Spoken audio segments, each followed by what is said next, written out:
everybody. Welcome to a brand new episode of Taekwondo Today. We have a very special guest on episode 9 of Series 1, the Legends series. Can I have a big warm welcome to our guest today, Mr. Arron Matharu. Hi, Arron. How are you? How you doing, Ross? Yeah, good, man. How are you? How is everything there? Yeah, all good, thank you. All good. Thank you for having me on.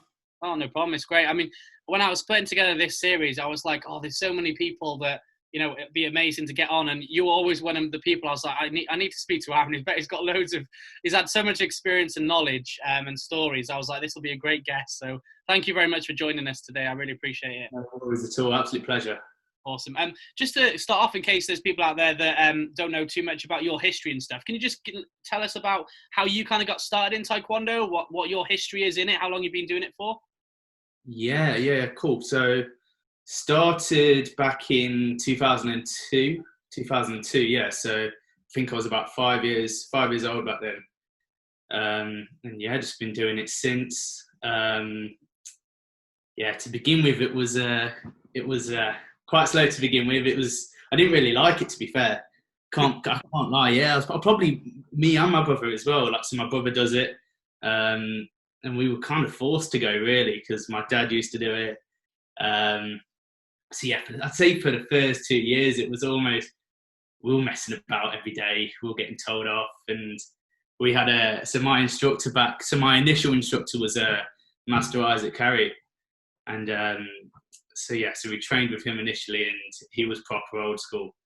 So yeah, we were just getting told off every session, sent out all the time. He basically had so where he trained, he had a bar, and and upstairs, that's where the dojo was. Oh wow! Cool. Yeah, so we'd train upstairs, and there's a little car park to this bar. So if we were naughty, he'd literally send us outside barefoot. There's glass all over this car park. There's everything you can imagine. The source of COVID was in that car park. he sent us out. He sent us out there barefoot, and yeah. It was disciplined. To be fair, it was good.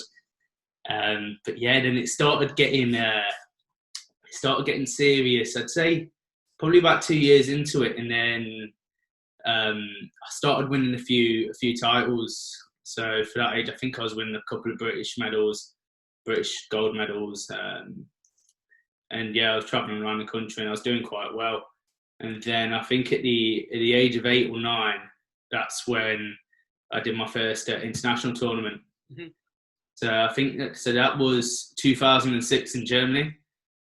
So that was under Taekwon-Do. So initially, actually, with Master Harry, we were actually it was independent to begin with. So when I first started, it was independent. So we didn't really.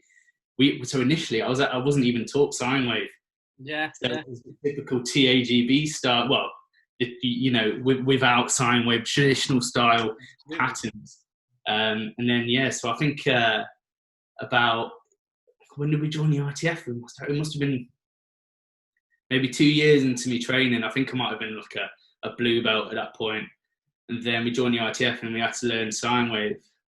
So that was a learning the change. I can't really remember it because I was so young, but yeah, absolutely.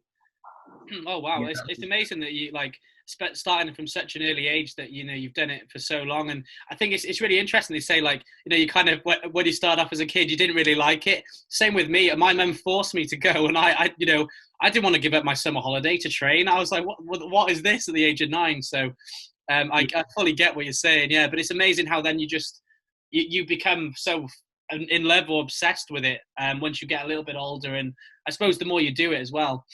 Exactly, it's a discipline thing as well, really. Like, imagine if my parents just said, "Yeah, okay, you don't have to do it." I wouldn't be where I am now. I wouldn't be the man I am today. To be fair, without it, I don't think so. Yeah, it's taught me a lot of things in life. But yeah, from there, from the Europeans in Germany, I think I won a silver medal in my first Europeans, and then from out, I think up until I think we were with Taekwon-Do for about 3-4 years. Mm-hmm. So I was going all over the place. Croatia, Germany, as I said, Spain. So loads of competitions. and yeah, won a European title when I was with Trojan War as well. So yeah, it was good. It was all good, and then things kind of got a little bit pear-shaped. Politics got involved, and we ended up leaving Master Harry. Well, initially, I think the main reason was because he left Trojan War, and then I think there was a bit of conflict. So my dad ended up leaving Master Harry, and then he set up his own school. So from then, I started training with my dad, and then someone called Mr. Kirk. So Phil Kirk is a 4th degree black belt, and yeah, he's awesome. He was a previous Master Harry student as well. Oh, cool. So those two started their own club, and then we joined Master Sahota. And at that point, they were with. I keep getting the IT. There's so many ITFs. Yeah, I know. Tell me about it. Professor Ung, is it? Yes, ITF Chang'an was the president. Yeah, Professor Chang'an. Yeah. They have the North Koreans in their team. Yes. Yeah. Yeah. Okay. Yeah. So we're under that ITF, and then it was a shame, really. I didn't really get to compete internationally under that ITF at all. I got to compete at a British level, but never internationally. But yeah, so I think we were only with them for maybe how long? Probably about 3 years. 2-3 years, and during that point, I was only really competing locally in the UK. And then next thing you know, there was this thing called Unified ITF that started up and came along. I didn't have a clue where it came from. And yeah, so that all started up. So we ended up being with them. Did a couple competitions, did a couple internationals with Unified, and now I don't even know where we're at the moment. I mean, I think we're technically still with Unified, but we compete with this ITF HQ Korea. Yeah. Yeah, we all went to. So there was a couple Unified international world championships in London. I think that was like 2013, 2015. Yeah. And then obviously the ITF HQ Korea Worlds were in 2017, weren't they? Yes, of course. Yeah. Europeans last year. Yeah. So yeah, this ITF HQ Korea we're with at the moment is pretty decent, to be fair. I mean, out of all the ITFs I've been in, the World Championships were real. I think it was really, really well run. I mean, I've been to so many international tournaments before, and I think that was up there with the best. So, who ran that? I think you know. It was Master Harry Van Schaik. That's it. Yeah, the host of that. Yeah. If you're watching this, congratulations on an awesome tournament. It was so well run. The basics were just done correctly. Like in terms of things like schedule, like we knew when you were going to be fighting. That is such an important aspect to competitors like me. Yeah. We know when to warm up, we know when to cool down, we know how many fights we're going to be on next. There's a warm up area in the back. Yeah, absolutely. I'll see it, and we so many competitions they do it so wrong, but everything was done so right. Yeah, because I suppose there's absolutely nothing worse than being told to get there for 8 a.m. and then you're not doing anything till 5 p.m. without any knowledge. Exactly. Like you say, especially I think people don't realise like how important it is. Like you say, you mentioned there the cool downs, the training you need to prepare for things. Like it's not just a turn up and compete. Like that's that's basic stuff that and it really does make a difference. And I was there as well, and I totally agree with you. It was an incredible, well-run experience, and it made because I wasn't competing, I was coaching some students, but it made it so easy for a coach as well to be able to designate and know where their competitors would be and things. And yeah, so totally agree. It was fantastic. Yeah, absolutely. Even preparing for tournaments, I mean, it's a massive thing, really, and it was really well run when we were with Master Trevor Nichols, with Trojan War. Like he ran his competitions really well. We knew the schedules, we knew everything. But then you can go to some international tournaments like the Unified, like some of their international tournaments. It's little things, maybe like the ring size. Like a lot of people don't think like this, like organisers, but we will train to whatever ring size we're on. It makes a big difference. You can't tell us in the spec that we're going to be on 12 by 12 rings, but when we turn up with 7 by 7. Yeah. It's a massive difference. Absolutely. And I think that was something that was done wrong in the Europeans last year, I think. And I think if this ITF HQ career really want to progress and, you know, become one of the big ITFs, because obviously we have the big 2 ITFs at the moment, which are the Channel and then I don't even know what's the other ITF. They've got a new little logo, haven't they? Yeah. The colours on. Yeah. So yeah, but if ITF HQ career they want to be one of the big ones, I think they need to make Master Harry van Schaik, I think, like, if you'd say a leader of the tournaments committee worldwide, I think, because that one in Poland, just little things. So say 7 by 7 rings. Yeah. 7 by 7 rings, and I'm doing a pattern. I'm doing Juche. How the hell am I going to do Juche on that 7 by 7? On the next ring, absolutely, yeah. Impossible. Absolutely impossible. And that shouldn't happen at an international tournament. It really shouldn't. Little things as well. I tell you what, this really annoyed me with that competition. The patterns. So obviously the sets is that you will do so the first pattern you do is it's a designated pattern between the 3 of your belt. Yeah. And in the next round will be a designated from any pattern, basically. Yeah. And I think when we got there, it was 1 round, and you were designated that pattern. So I think throughout all the rounds I did, I think I only did 1/3. Well, I was a 3rd degree at the time, so only 1/3 degree pattern, which is a bit annoying, really, because that's what I was concentrating on. You know, how many times I did those 3 patterns whilst I was training? You couldn't even imagine. And then to turn up and know that you're not doing them patterns, it's a bit, you know, it's just simple things that have to be done correctly. And it's annoying as a competitor. But like I said, when the ITF Worlds in Holland, it was done perfectly. Everything was spot on. Yeah, absolutely. And I think it's great you kind of touch on that sort of stuff, because you've had such a great kind of decorated career as a competitor. Like you've done so many great things. And I suppose it's hard to kind of pinpoint one thing or a couple of things that you would be most proud of. But what would you say is your biggest achievement? What are you most proud of? If you could kind of say, choose a few things out of everything. What can I say? I don't know. I suppose just winning. When I won the world title in Holland, that was good. You know, when I won my first European title, back with Trojan War, that was a good point in my life. Just overall training, really. I never wanted all of this politics to get involved in my life, but obviously it has, and we just get on with it. But yeah, no, I'm grateful for Taekwondo, and I haven't even told you about what I did with my masters, have I? No. Tell me now, an exclusive. Let's talk about that. Yeah, so I just finished my masters. That's Taekwondo related as well, so I'm pretty proud of this. Yeah. So I've just finished my masters in June, and basically I do electronic engineering. Now it came to October, and basically half of the weight of the year is based on your project, and you get to choose what your project's on. So you pitch your project idea to your supervisor, and your supervisor will be in that area of such. So if I was going to do a communications module, it'll be a communications professor. If I was going to do a sports technology project, it'll be a sports tech professor. Yeah. So on and so on. So yeah, so I just thought, do you know what? I'm going to be doing this day in, day out for the whole year.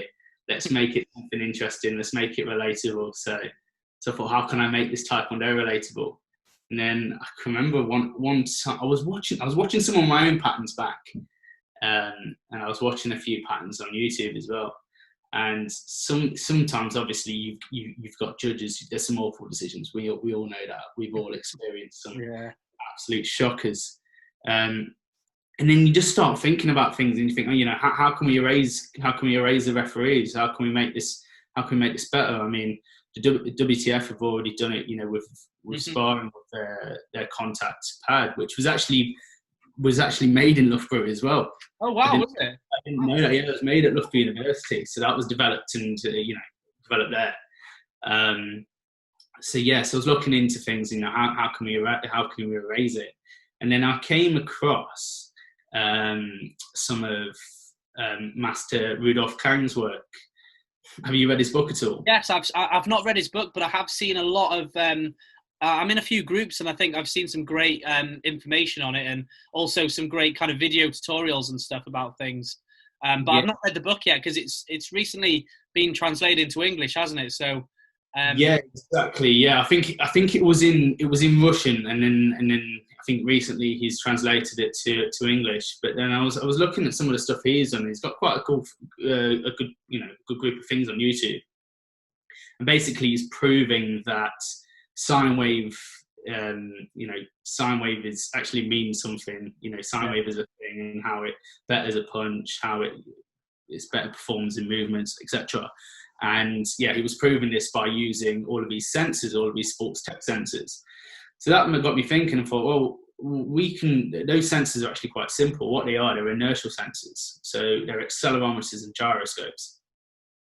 And you can actually get wireless ones. So I was thinking, well, if you think about it, we can get a couple of inertial sensors, stick them around the body, and then get someone to perform a pattern. And then it would be cool if it could automatically judge judge the pattern.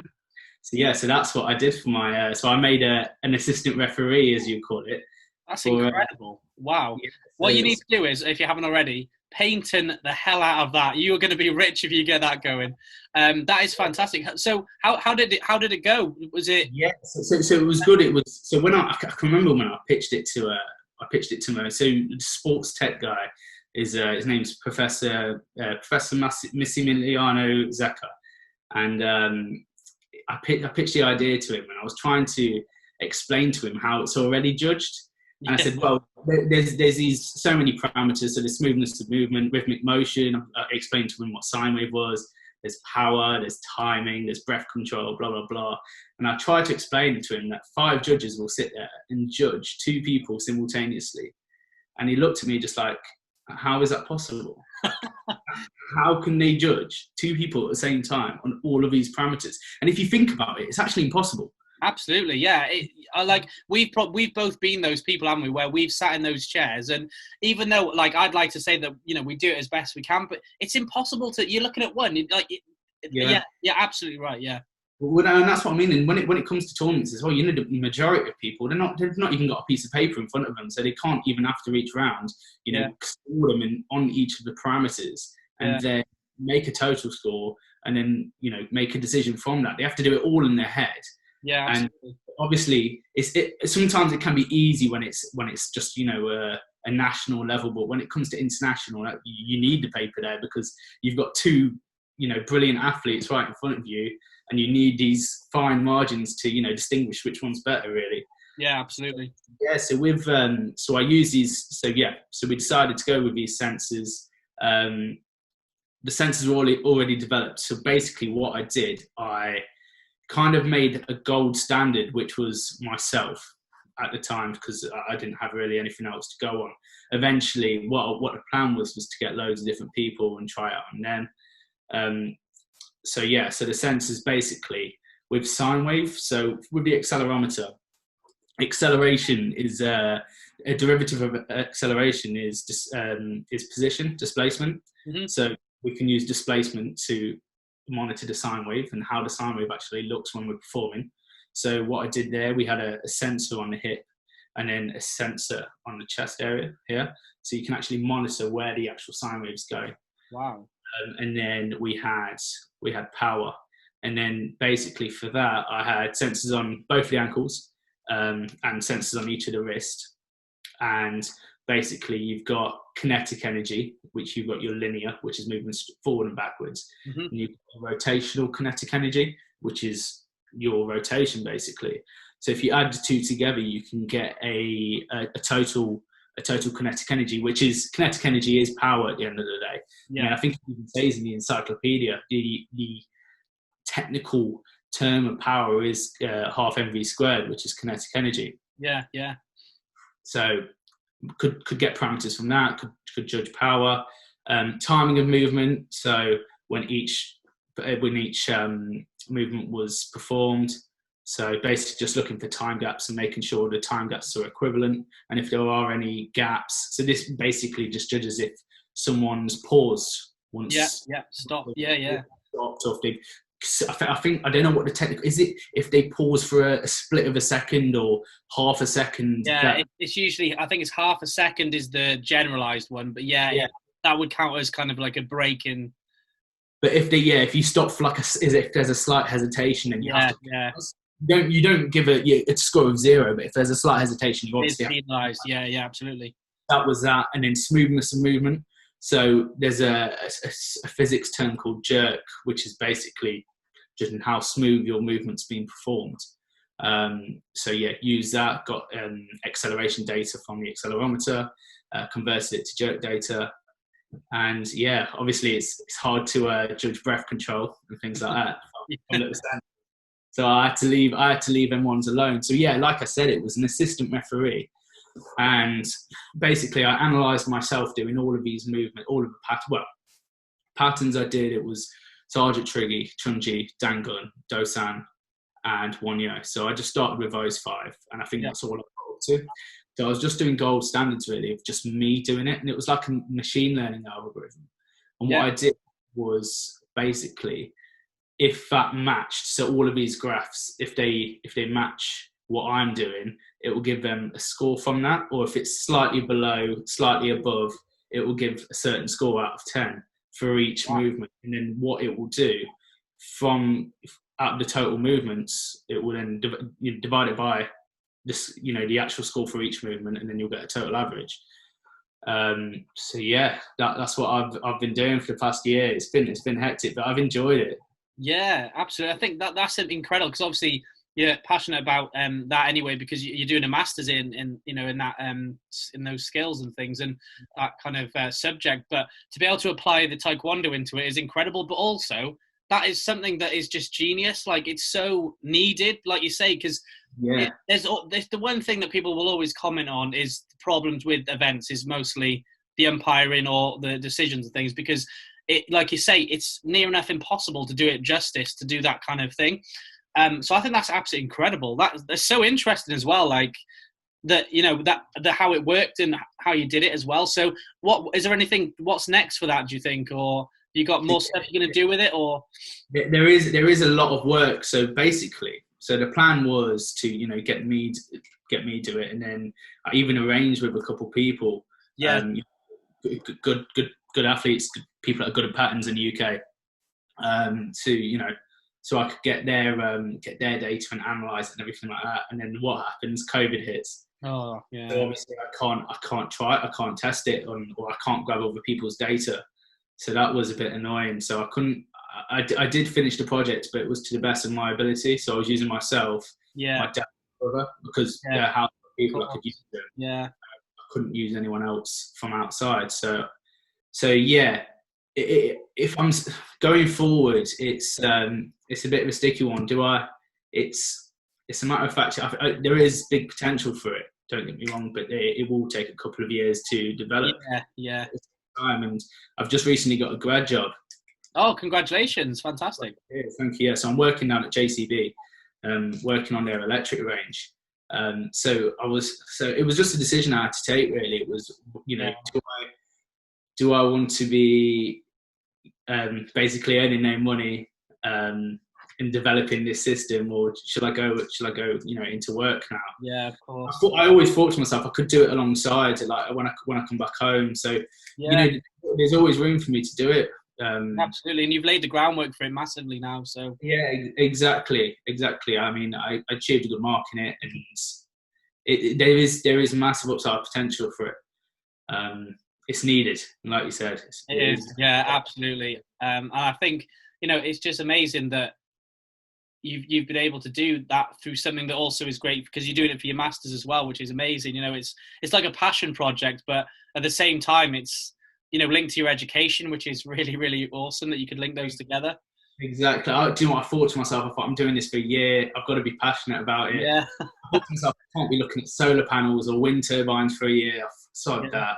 Let's make it Taekwondo related and make it a little bit more interesting.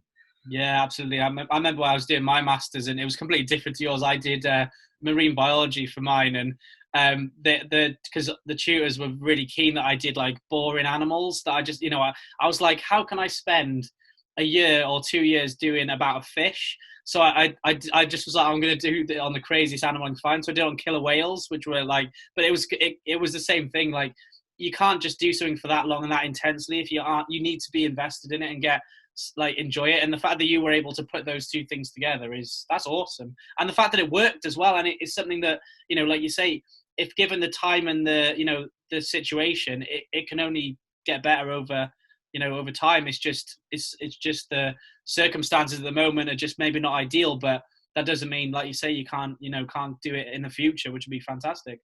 Exactly. Yeah, no, definitely. I mean, as I said, it would act as an assistant referee. So these sensors, I know it's not going to be ideal. You'd have to attach these sensors to people. I think there was a total of 5 or 6 sensors. Yep. But it will basically eliminate the referee. All the referee would have to do would be to press start and stop on an app on a phone. Start the actual algorithm and start the processing, and then there'll be judges there to assess the actual pattern, if it was done correctly, and breath control, and that is it. Oh, that's fantastic. I really look forward to seeing in the future, like, if you can develop that, because I think, everything's moving in that direction, that, things are changing for the good, and new things are coming through. And I do feel that Taekwondo competition's been stuck in the same way for so long. Like, there's not been, like you say, the WTF has advanced it fairly, very good. And of course because the kind of the big Olympic banner of it as well, like there's obviously a lot more funding and support to put it through a bit quicker than everything else. But I just feel like our competitions have just been nothing really has advanced with it in that way. Like, we're still relying on the same systems that we used, they used back in when it started. It's never changed from that. Yeah, I mean, we're living in 2020 now. In 10 years' time, we might have flying cars. We need to a little bit more. We can't still be flagging it, like, yeah. Yeah, definitely. We need a technology upgrade in Taekwondo for sure. It's needed. Yeah, it really is.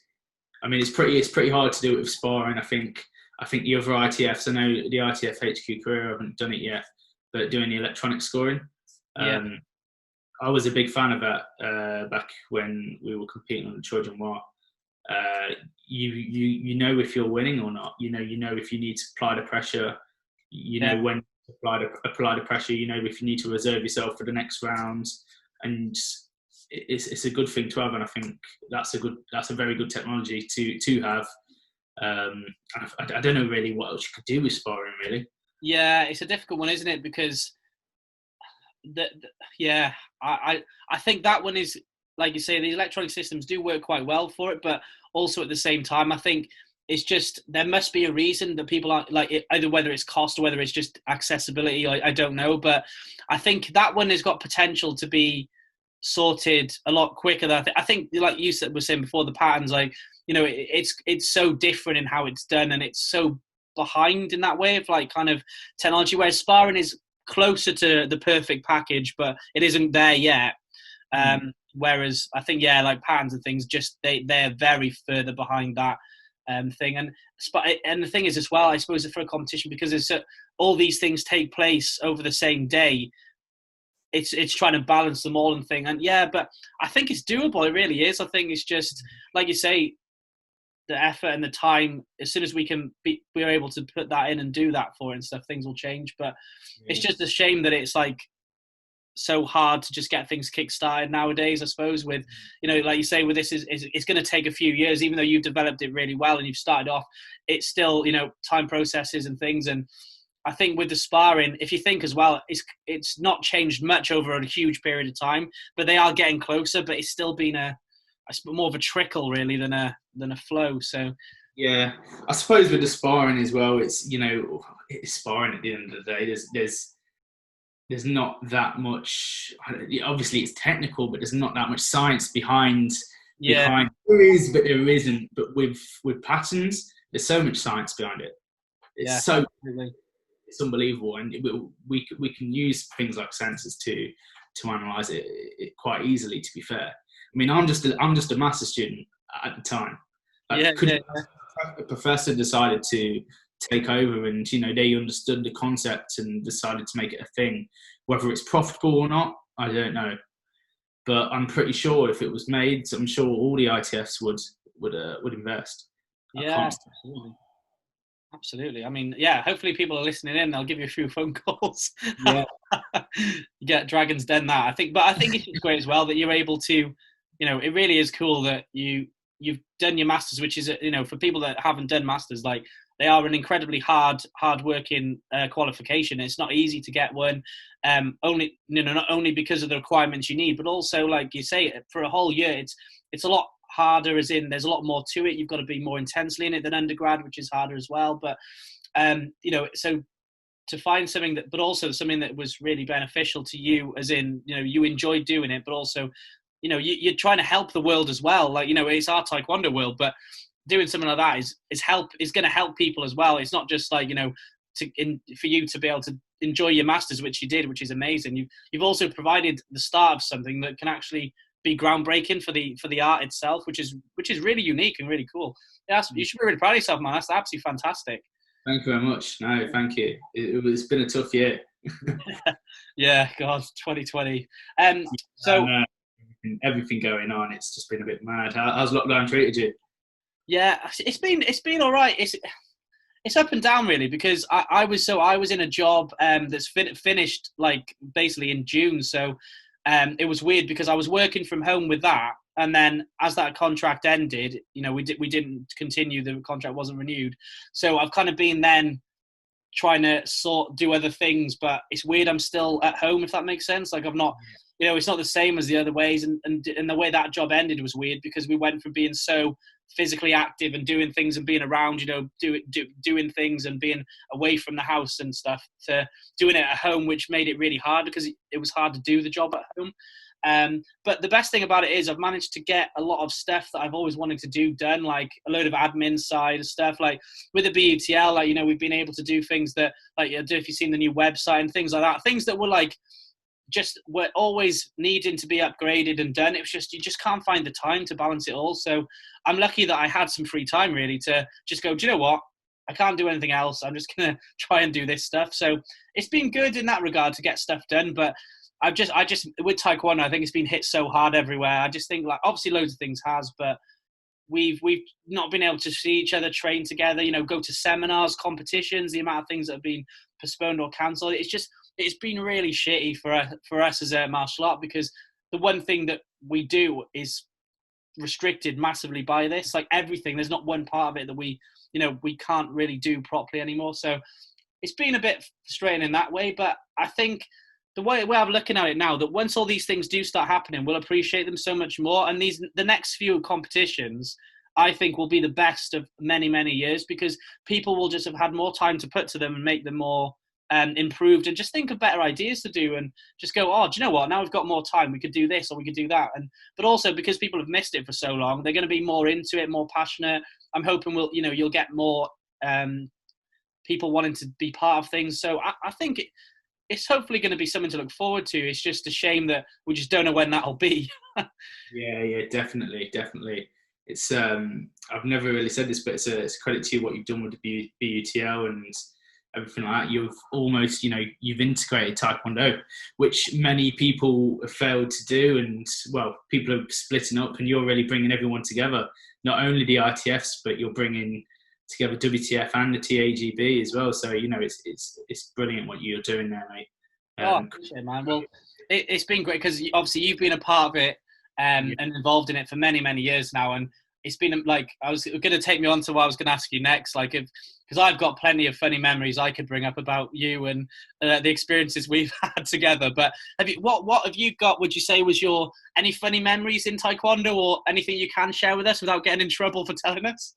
I don't know about funny stories, really. There probably is loads, but I think things got really serious for me. I think my funny days were literally between the ages of 5 and 8, 5 and 7. Yeah, of course. It was all a joke back then. Like, being sent out. Like we do ridiculous things. I remember we all used to hate it. And we'd plan stuff. I think I can remember in summer what Master Harry always used to do. He used to take every session. We'd go for a run around the park.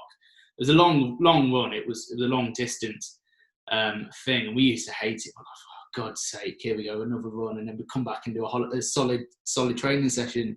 It was proper old school. So I can remember one day, like one of my childhood friends, he went to my school as well, and he goes to me, "Oh, Arron, I've got an idea.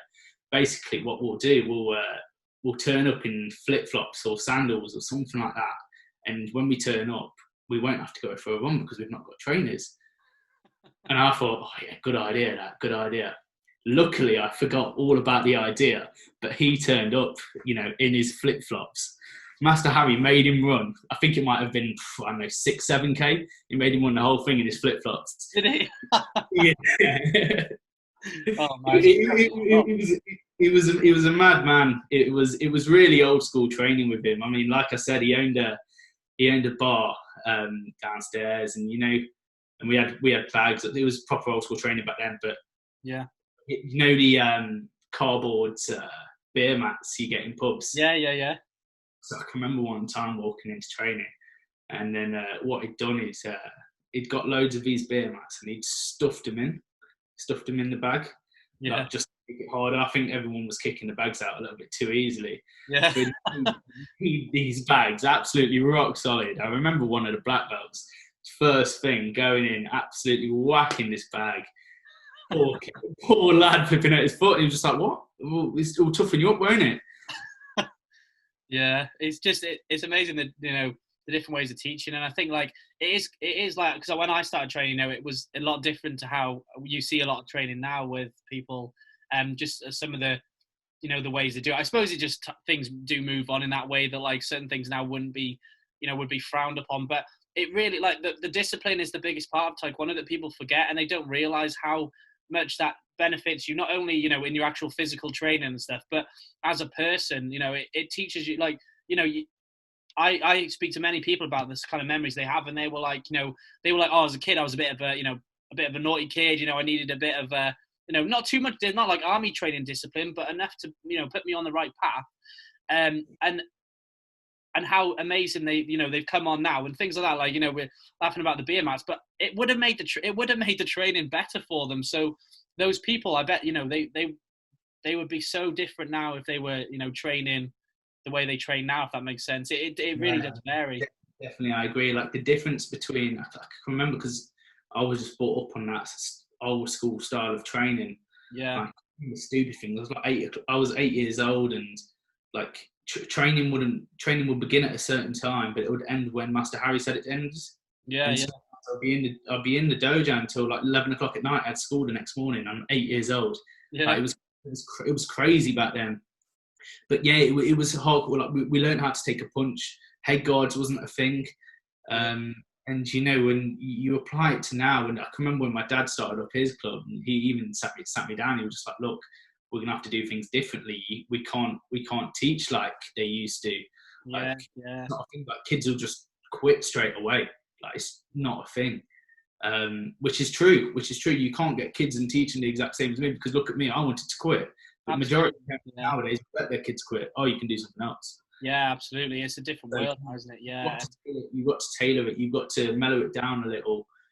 But yeah, no, I'm very grateful for the era I was brought up in, to be fair. It was very hard contact.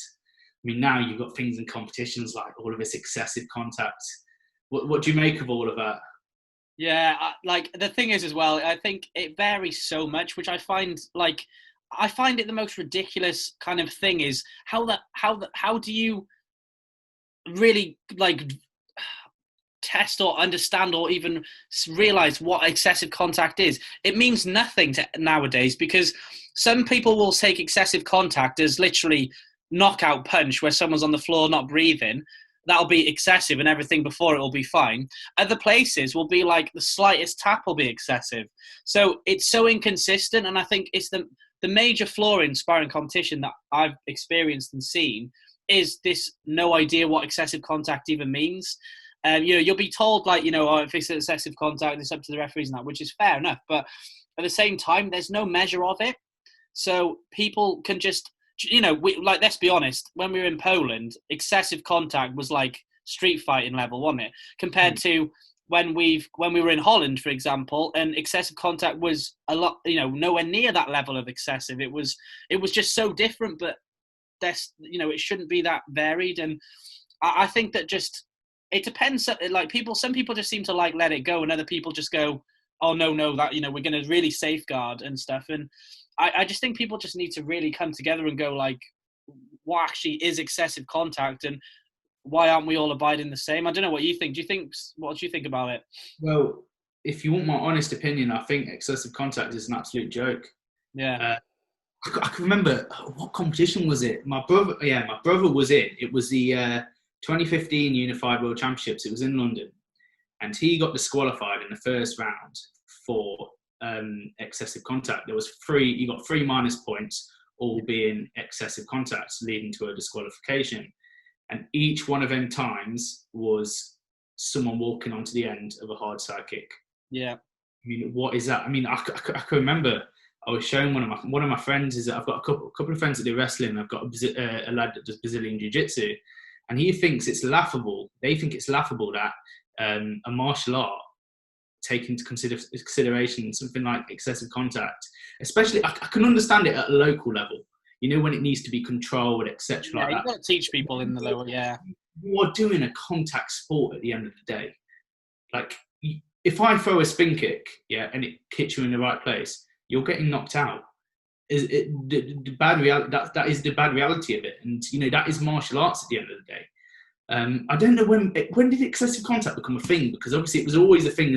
Was it always a thing? No, well, because I honestly don't know, because I started in 1999 when I was 9 years old, and obviously as kids, like we didn't see it as much, because as a colour belt I didn't really have much experience. It was only when I got closer to to first degree black belt that I actually started to go to competitions and do more. So, but back in the day, like when there was, like, if you look at the old videos on YouTube and the World Championship stuff, there's people get knocked out and things, and that isn't seen as an issue. It's it's just, oh, that was a good technique, whatever. But I think the issue with when excessive contact changed massively was where people just don't understand or get taught about walking onto techniques, because the amount of times, like, it's funny you should say that about your brother's experience, because the amount of times you see people debating whether, oh, did they walk onto it? Was it there? Was it excessive on purpose?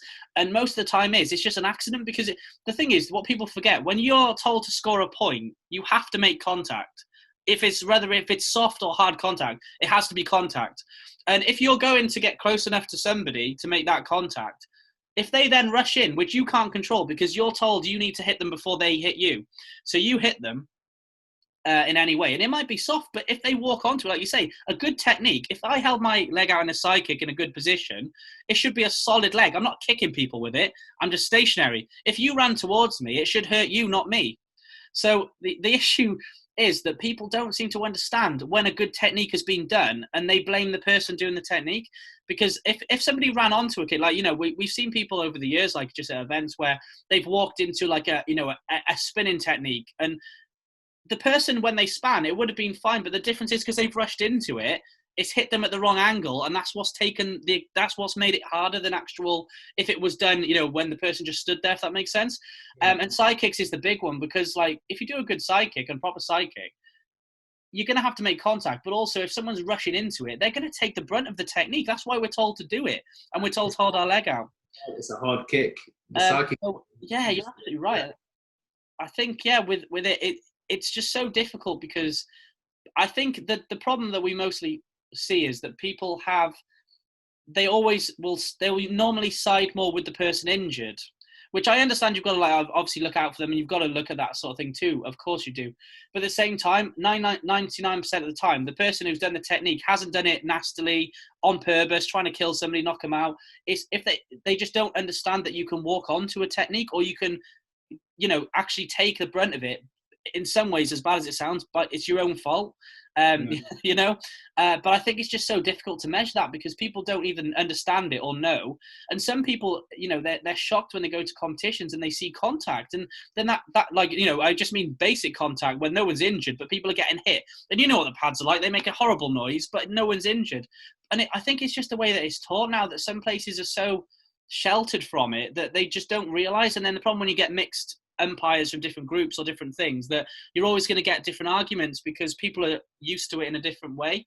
And I just think it's the most up in the air rule that, or the most up in the air foul that's possible, because you can't win either way with it, really. I mean, someone's going to be penalized because they don't know what it means or how they judge it.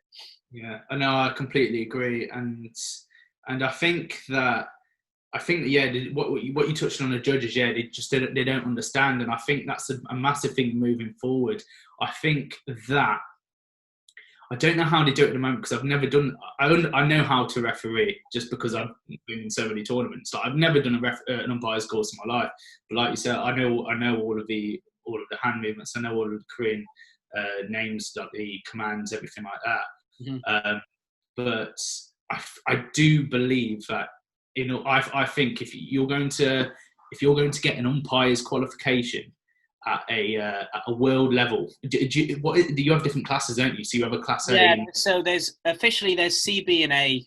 In I think majority of all, if not all, ITF groups abide by this, and independent. I think they have the same kind of system. So effectively, the C will cover you for, you know, certain parts of umpiring. B is something else, A is something else, and usually, obviously, the A would, you know, be more the jury or the centre referee and stuff like that.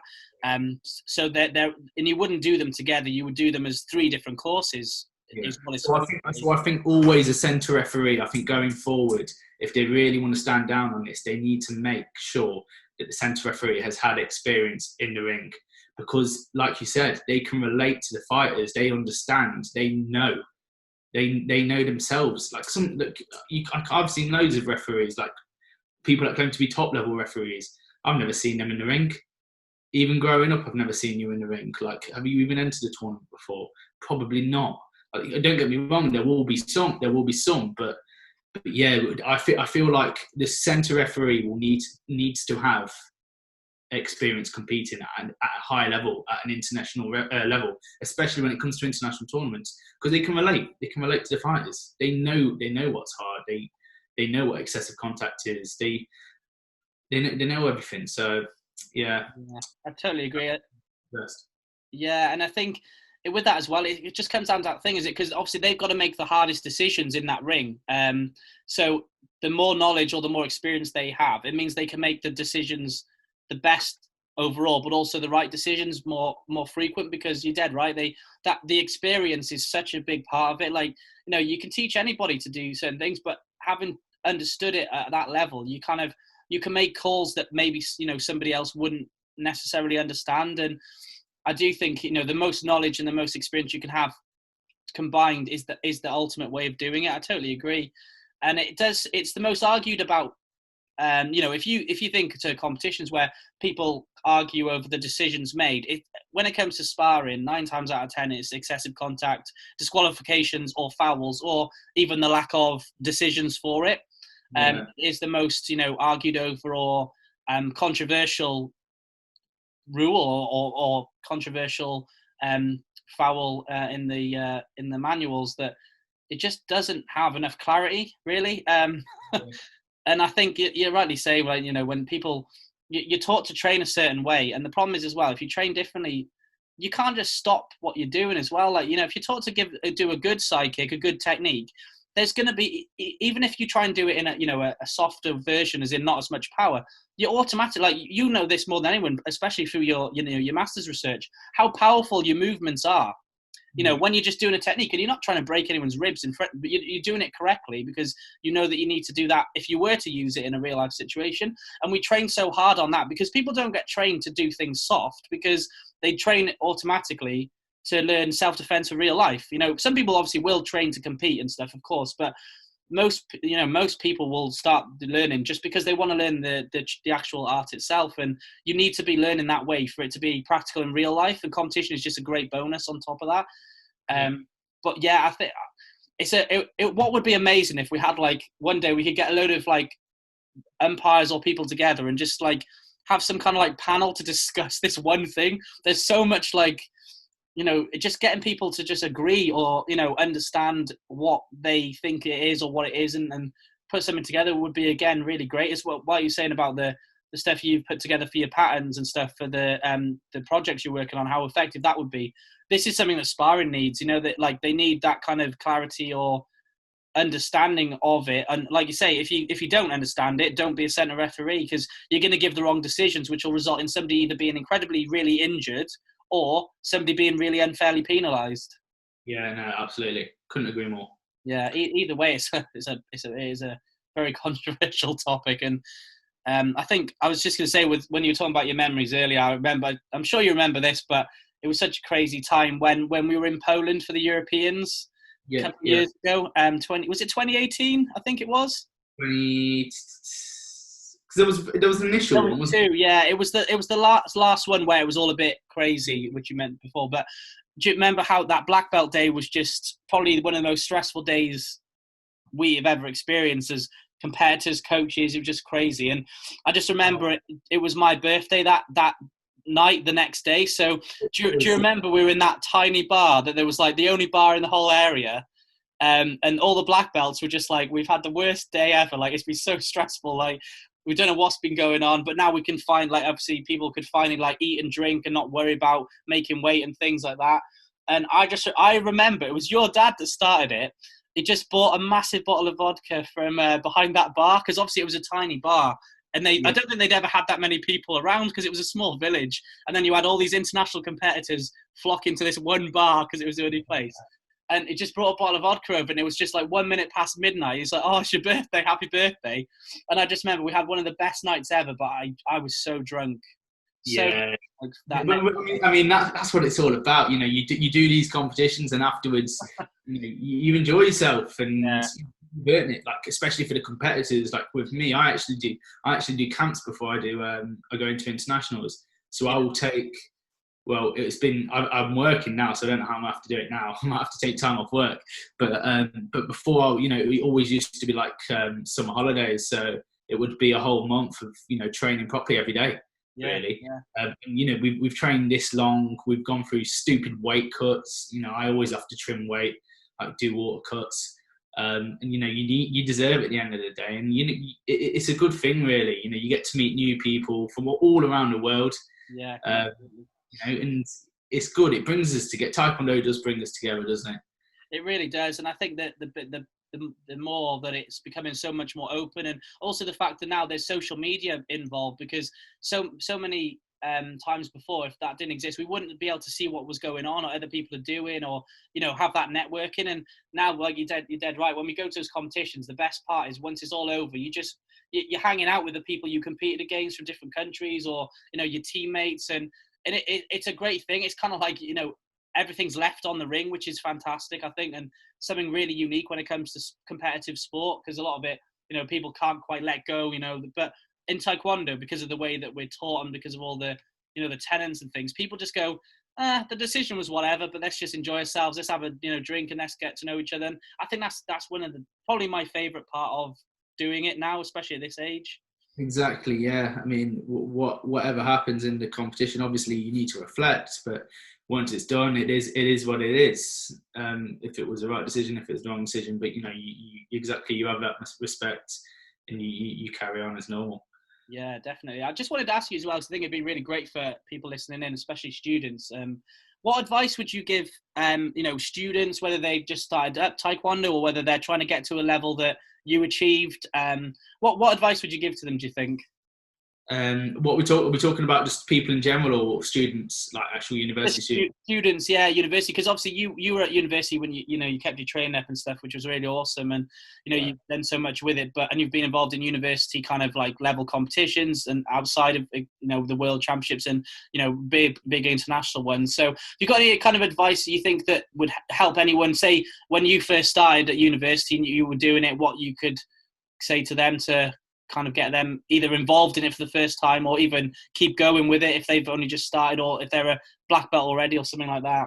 Yeah, definitely. I'd say the main thing is just get stuck in straight away. Just get involved, um, and ask questions, because the majority of times you'll have an instructor, and then you'll have who will do so many sessions in the week, and then there'll be these free sessions where everyone goes down to the dojang, and in Loughborough we had this martial arts centre, and everyone will go down and you do your own thing, but essentially the people that really excelled at university were the people that came up and asked questions. Like, to me, I don't know, like they wanted to know something on their patterns. Oh, will you watch me do my pattern? Yeah, of course I will. Mm-hmm. Of course I will. But yeah, just get stuck in and ask loads of questions. And it is what with anything you do in life, it's what you put into it, you'll get out.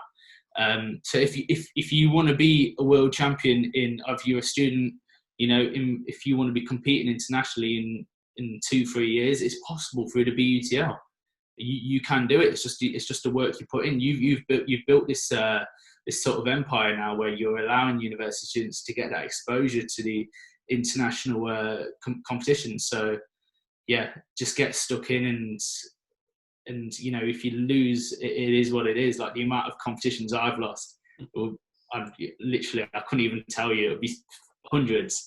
Like, I've lost so many, but look at me now. You learn from your mistakes. So yeah, just get stuck in.